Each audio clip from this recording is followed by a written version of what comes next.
Many of you sitting in the audience are disciples of Yogananda, and in fact, later this morning we're going to initiate some of you as disciples for the first time. Others of you, however, are here for various reasons and don't necessarily have that relationship. But even those of us who have a long-standing relationship with Yogananda as Guru, it always serves us to really try to understand more deeply what this relationship is about. Because it isn't just, oh, isn't he a wonderful master? Aren't we fortunate to be disciples? Oh, he has this great mission. Oh, he's come to change the world. There's many, many wonderful things that can be said, all of which are true. And in the right time, in the right place, that is what we should be focusing on. I was thinking this morning about just sort of how to express the purpose of a master's incarnation and our right relationship to him. A very odd example occurred to me. Recently, for a party we have every year for the members of our Sangha here, we celebrate our fellowship, those who help support us and have made a commitment to really this being their path. And just for fun, just to get to know each other better, as some of you know, we all turned in baby pictures, and we put the baby pictures up on boards, and we tried to guess who was who from looking at the very tiny new form. It turned out to be sort of difficult. You could look at the picture and be certain that you knew the person, but you couldn't quite conjure up the name in some cases. And then we projected the pictures on a big screen, and the adult person stood next to the baby picture, and then in almost every case it was so self-evident you didn't know how you could have missed it. I didn't submit my favorite picture of myself as a child, but it was something taken when I was 6 years old. And I am dressed, it's a black and white photo because it was a while ago, but I was dressed, I know, in a pink tutu that was trimmed in silver ribbon. You know, just a classic little ballet tutu. The picture in my mind of that photograph, which I remember, was that Margot Fontaine would have looked at me and wept at the grace, you know. The absolute just perfection of my stance and my whatever about being a dancer. I had that thought in my mind for 25 or 30 years of my life, and then going through my parents' old pictures, I found the picture.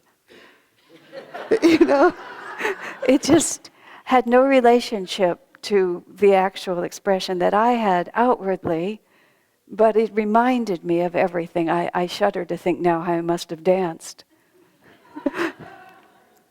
My first ballet teacher was named Miss Alethea Glimp, an unfortunate combination, which is why she had us call her Miss Alethea instead of Mrs. Glimp, as you could well imagine. This artistic experience took place in El Paso, Texas. So you can imagine Miss Alethea Glimp is running a ballet studio in El Paso, Texas. It's not really perhaps the apex of her childhood dream of ballet expression. But I remember so vividly being in class with Miss Alethea and having her, you know, just demonstrate all of these ballet moves and how earnestly I would strive, you know, to be just half as good as Miss Alethea. And I have no idea where even the idea of becoming a ballet dancer came, whether it was my mother imposed on me or it came out of me, who knows. But the end point is I so vividly remember the fact that there was the example in front of me. And to my child eyes, it demonstrated what I longed for. I can look back on it now and probably imagine that Miss Alethea was not the most talented dancer in the world, but she was better than me. And she exemplified my aspiration. Interestingly, God playing games with me. In more recent years, we had for a time Andre and Cindy, whatever their last names were, Drager. Andre Reyes and Cindy Drager, and they were true ballet dancers. They used to be principal dancers with the San Francisco Ballet, and I sort of went back, and this was my investment in my next incarnation as a ballet dancer. And I took ballet classes from Andre, and Andre was indeed glorious. I took the classes, I must confess, because I thought it was a cheap ticket, you know, for a front row seat, for a great dancer. And, you know, when he would just, and whenever he would say, can you do it or do you need me to demonstrate it? Oh, Andre, I need you to demonstrate it. Because, you know, I can just the way he would move his hand across like that. It just exemplified, the whole essence of what dance can be about. Now, I have a passion for theater and things like that, but ballet dancing is lovely, but ballet dancing comes and goes. What we're really longing for, even in the beauty of the dancer, even as a child, we're longing for this inner sense of perfect beauty, of perfect grace, of perfect freedom in our own bodies, of hearing beautiful music and having it just move right through us and be just one with those melodies. All of those things in the material world, we paste some form on them. But what they're really all about is this inner awareness that we were made for something magnificent. That this little world that we live in, as beautiful as it can be at times, is still just a shadow of what we were really made for. And we wander about this planet trying to find a way to paste that feeling onto something. And it was a great perplexity, increasing tension in my childhood and early adulthood, until I found this path. Because the longing was so much bigger than any reality people could offer me to express it. You could do this, you could do that, and I would sort of look at it and think to myself, oh, please, no. And I didn't know how to pray, I didn't know about God, so it was all more in the negative than in the positive. But what I feel and what's being offered to me, there's no match. But you see, every so often, one of these great souls, these perfect dancers in divine bliss, walks through this planet. Greater can no love be than this, from a life of infinite joy and freedom in God, willingly to embrace limitation, pain, and death for the salvation of mankind. Such ever has been the sacrifice of the great masters for the world. Because a great master is the culmination of our own potential. This is the great secret that self-realization presents us. Even though you see in the life and you sense in the consciousness and you receive in the vibration of these self-realized masters something that seems so much more than what we are right now, they are in fact the realized potential. Just as Andre Reyes is a great ballet dancer because he practiced a lot more than I did. I quit my lessons, and even when I had them, I didn't work very hard, but he did not. There's a wonderful story told about a great violinist who played so magnificently that someone after him, with appreciation and envy, said, oh, I'd give my life to be able to play like that. Very matter-of-factly, the violinist said, I have. That's how I play like this. I gave my life to it. So the great masters, out of love for us, this is what was being read to us from Master's poem, God's Boatman. Master writes in that poem, I will return 1,000,000,000 times if necessary, crossing crags of suffering with bleeding feet. He says, as long as one stray brother is left behind. Such compassion. You see, I admire the way Andre moves his hand. But think of that compassion. Each of us, we have this little bit of kindness. We see a homeless person, we're a little concerned about them. We see a friend is suffering, we put an arm around them. We see someone who has ill health and we bring them soup. We feel in our hearts, oh, if only I could help you. And we find the restlessness created by that desire to help and the satisfaction of being able to step forward and do something. Multiply that 1,000,000 trillion times. Because all these little bits of suffering that we have, oh, they seem quite enough for us. I don't mean in any way to belittle them. God pushes us right to the absolute edge. The word crucifixion doesn't always just mean being nailed to a cross.